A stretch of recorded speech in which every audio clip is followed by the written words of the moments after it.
Hi hello friends, chill out with Soumya. அகதமலை முகடுகளில் குதிரைகள் பாஞ்சு போயிட்டு இருந்துச்சு.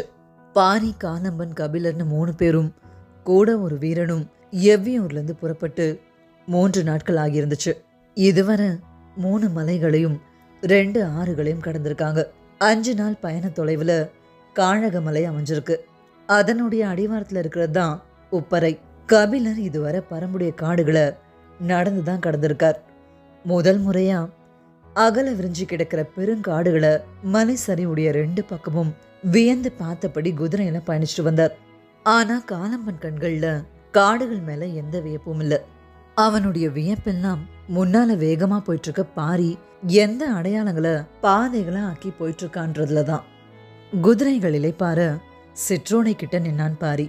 ஓடையில தண்ணி சின்னதா ஓடிட்டு இருந்துச்சு. இவ்வாண்டு கோடையின் உக்கிரம் மிக கடுமையாக இருக்கும். நாம் உப்பரை சென்று திரும்புகையில் இவ்வோடை முற்றிலும் வற்றிருக்கும்னு சொன்னபடி தண்ணி அள்ளி குடிச்சான். எப்படி அவ்வளவு உறுதியாக சொல்கிறாய்னு கபிலர் கேட்டார். கோடை தொடங்கிய முதல் மாதத்திலேயே நீர் சுரப்பு குறைந்து விட்டது. இம்மாதத்தில் நீர் இழுத்தோட வேண்டும். ஆனால் இதன் போக்கை பாருங்கள். உள்ளே நகரும் மீனின் வேகம் கூட நீருக்கு இல்லை. இடுக்குகள் இன்னும் 10 நாளுக்குள் இவ்வோடையை குடித்து விடக்கூடும். இவ்வோடைதான் அகதமலையின் எல்லை. இதனை கடந்தால் தொடங்குவது வெப்புமலை. சற்றே செங்குத்தாய் மேலேற வேண்டும்னு பாரி சொல்லிட்டே வந்தான். கொஞ்சம் தூரம் போனதும் அதோ தெரிகிறதல்லவா, அந்த அருவியில் பெருவெள்ளம் கொட்டும். ஆனால் அதனை தொடர்ந்து ஓடும் ஆற்றை கண்ணால் பார்க்க முடியாது. இவ்வடற்காட்டில் மரங்களுக்கூட அது முழுமுற்றாக மறைந்துவிடும். எனவே இதற்கு மறையாறு என்று பெயர்னு பாரி சொல்ல குதிரையை நிறுத்தி காலம்பனும் கபிலரும் அந்த அடற்காட்டை பார்த்துட்டு இருந்தாங்க. இக்காட்டில் தான் வேறெங்கும் இல்லாத ஒரு உயிரினம் உள்ளது. நெடுங்காது முயல் தான் நீங்கள் பார்த்திருப்பீர்கள். ஆனால் இங்கு மட்டும்தான் எலிகளின் காதினை போன்ற குறுங்காது முயல் உள்ளது. அதன் குருதியில் தான் பரம்பின் வீரர்கள் பிடித்து நிற்கும் வில்லின் நான்கள் ஊற வைக்கப்படுகின்றனன்னு பாரி சொல்லிட்டு இருக்க காலம்பனும் கபிலரும் வியப்பு நீங்காம கேட்டுட்டு இருந்தாங்க. பாரி தொடர்ந்தான். சமவெளி மனிதர்கள் பயன்படுத்தும் வில்லின் ஆற்றலை விட மலை மக்கள் பயன்படுத்தும் வில்லின் ஆற்றல் மிக வலிமையானது. மலை மக்களில் மற்றவர்கள் பயன்படுத்தும் வில்லிலிருந்து அம்பு போய் சேரும் தொலைவை விட 3 மடங்கு தொலைவிற்கு பரம்பின் வீரன் பயன்படுத்தும் அம்பு போய் சேரும். அதற்கு முக்கியமான காரணத்தில் ஒன்று வில்லில் பூட்டப்படும் நாணின் இழுவை திறன்.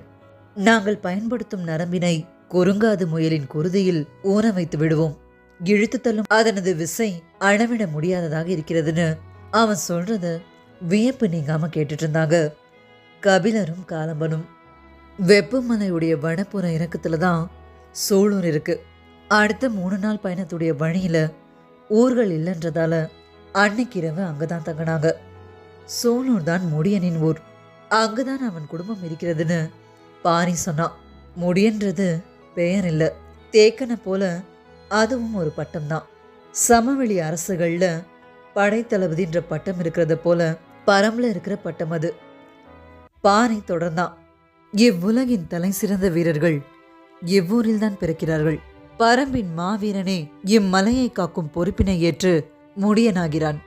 இதுவரை முடியன் பட்டத்தை ஏற்றவர்கள் அனைவரும் சூலூர்காரர்களேன்னு பாரியுடைய குரல் உறக்க சொல்ல காலம்பனும் கபிலரும் வியந்து போய் நின்னாங்க. அப்போ பாரி கேட்டான், இன்றைய நிலையில் பரம்பில் வில்விதையில் மாவீரன் யார் தெரியுமான? எதிர்பார்க்காத கேள்வியா இருக்க 2 பேரும் என்ன சொல்றதுன்னு தெரியாம ஒருத்தரை ஒருத்தர் பார்த்தாங்க. நீலனுடைய திறமையை பத்தி தேக்கன் நிறைய சொல்லியிருக்கார். உதிரனுடைய ஆற்றலை பத்தி பேச்சு வந்தப்போ வாரிக்கையன் சொன்ன செய்திகள் வியப்பை ஏற்படுத்தியிருக்கு. ஆனாலும் முடியனை பத்தி இதுவரை யாரும் எதுவும் பேசினதில்லை. இப்போ பாரி சொல்றத பார்த்தா அவனாதான் இருக்கும்னு தோணுச்சு. அவங்கள எதிர்பார்க்காம பதில சொன்னான் பாரி. அம்மாவீரனின் பெயர் ராவதன், முடியனின் ஒரே மகன். இன்றிரவு நமக்கான விருந்தினை ஏற்பாடு செய்து காத்திருக்கிறான்னு. இதை இப்படி இருக்க இன்னொரு பக்கம் சோழன் ஏன் பரம்பு மேல படையெடுக்க போறான்னு தெரிஞ்சுக்க ஹிப்பானஸ் புகாருக்கு புறப்பட்டு போனான். சோழ படையெடுப்புடைய காரணம் தெரியலனாலும் பரம்பு மேல படையெடுக்க போறான்னு தெரிஞ்சதுலேருந்து உதயஞ்சேரலுக்கு மகிழ்ச்சி தாங்கல. பரம்பு மேல யார் படையெடுத்தாலும் அதனுடைய இறுதி வெற்றிய அடைய போற வாய்ப்பு தனக்கு தான்றதுல அவன் ரொம்ப உறுதியா இருந்தான். எப்படியும் ஹிப்பாலஸ் புகாரை அடையும் போது செங்கன சோழனுடைய படை பரம்பு மலை அடிவாரத்தை போய் சேர்ந்திருக்கும்னு உதயஞ்சேரலுக்கு நல்லா தெரியும். ஆனாலும் யவனர்களால் மட்டும்தான் அரசவையுடைய எல்லா உண்மைகளையும் முழுசாவும் சுலபமாகவும் தெரிஞ்சுக்க முடியும்ன்ற ஒரே காரணத்துக்காகவே ஹிப்பாலஸை அனுப்பி வச்சான். இங்க சூலூர்ல இருந்து அதிகாலையிலே புறப்பட்டு போனாங்க.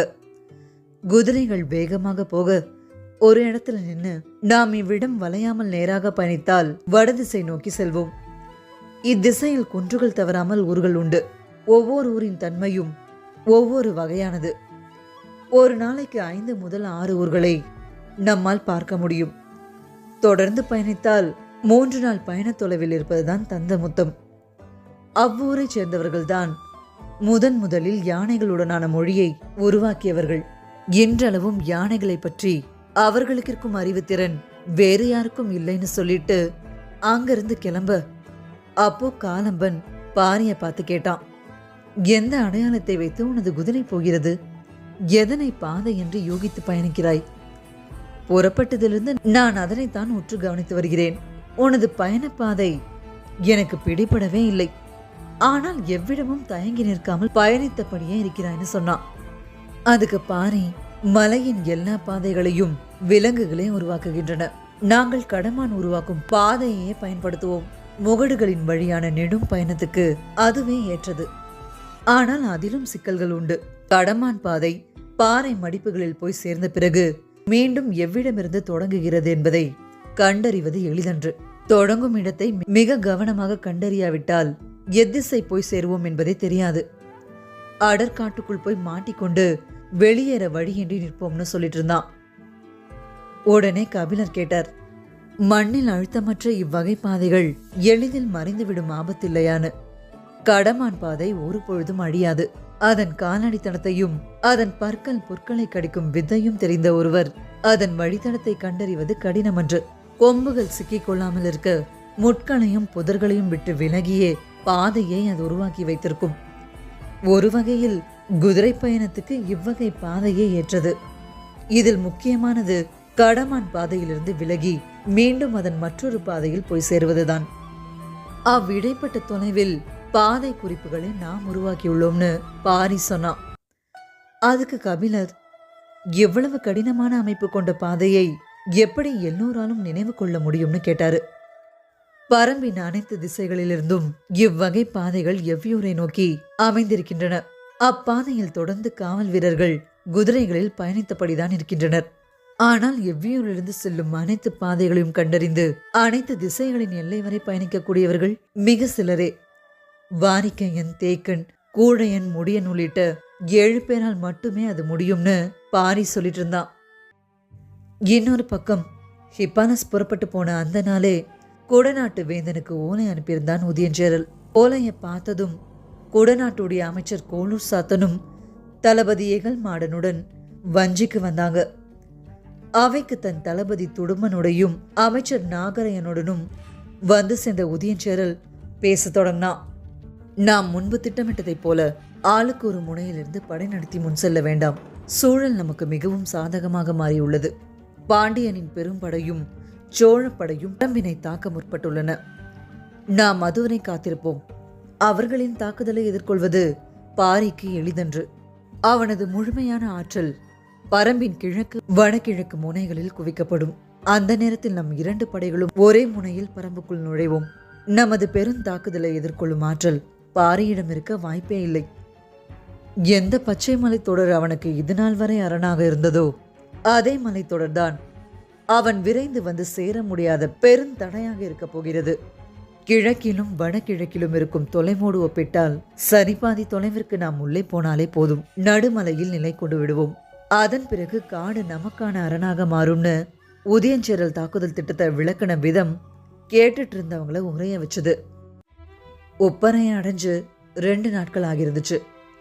ஆனாலும் கபிலரால இன்னும் வியப்புடைய ஆழத்திலிருந்து மீள முடியல. உப்பரைங்கிறது பச்சை மலை தொடருடைய கருவறைனே சொல்லலாம். அங்க பெரிய குளம் ஒன்று இருக்கு. எந்த காலத்திலும் நீர் வற்றாத குளம் அது. அந்த குளத்துடைய நீர் உப்பு ஏறி இருக்கும். அந்த மண்ணையும் உப்புத்தன்மை ரொம்ப அதிகமா இருக்கும். குளம் நோக்கி 2 பேரையும் அழைச்சிட்டு போனான் பாரி. வடகோடியிலிருந்து தென்கோடி வரை நீண்டு கிடக்கும் இப்பச்சை மலைத்தொடர் முழுவதும் இருக்கும் விலங்குகள் ஆண்டு தவறாமல் இவ்விடத்துக்கு வந்து விடுகின்றன. இவ்வுப்பு நீரை அருந்துவது மட்டுமின்றி இம்மண்ணையும் தின்கின்றன. ஏன் என்பதற்கான காரணம் இன்று வரை புரியவில்லை. விலங்குகளின் நோய்க்கான மருந்தாக இம்மண் இருக்கிறதா, அல்லது ஈனும் காலத்தில் இம்மண்ணின் ஆற்றல் அதற்கு தேவைப்படுகிறதா என்று எதுவும் எங்களுக்கு தெரியவில்லை. ஒரு வகையில் விலங்குகளின் தாய் நிலம் இதுதான்னு சொன்னபடி குளக்கரையில மண்டியிட்டான் பாரி. என்ன செய்ய போறான்னு தெரியாத திகைப்புல கபிலரும் காலம்பனும் அவனை பார்த்துட்டு இருக்க, நீர் அருந்துற விலங்க போல குனிஞ்சு முகத்தை நீர் கிட்ட கொண்டு போனான். இக்காட்டின் எல்லா உயிர்களைப் போல இவ்வுப்பு நீர் குடித்தே எம் வேளிர் குளமும் உயிர் வாழ்கிறது. இந்நீரையும் நிலத்தையும் விலங்கினங்களையும் செடி கொடிகளையும் காத்தல் என்பது எமது உயிரினும் மேலானதுன்னு அவன் சொன்ன சொற்கள் நீருக்குள்ள புதஞ்சிருக்கும் ஆதி உப்பின் மேல படிஞ்சிருந்துச்சு. முகமெங்கும் நீர்வழிய நிமிர்ந்தான் பாரி. வானத்தை நோக்கி நாடிய உயர்த்த அவனுடைய தொண்டை குழிக்குள்ள இருந்த உப்பு நீர் வழியா பேரிட்டு வெளிவந்துச்சு ஓசை. எந்த வகையான ஓசை இதுன்னு 2 பேருக்கும் பிடிபடல. விட்டு விட்டு தெரிச்சிட்டு இருந்துச்சு ஓசை. பாரி வேற ஒன்னா மாறிட்டு இருக்கத போல தெரிஞ்சது. திகச்சு போய் நின்னப்போ காலம்பன் கணிச்சான். வேட்டைய தொடங்கும் கணத்துல விலங்குகளுடைய உள் மூக்குல இருந்து வெளிப்படும் உருமல் ஓசை அது.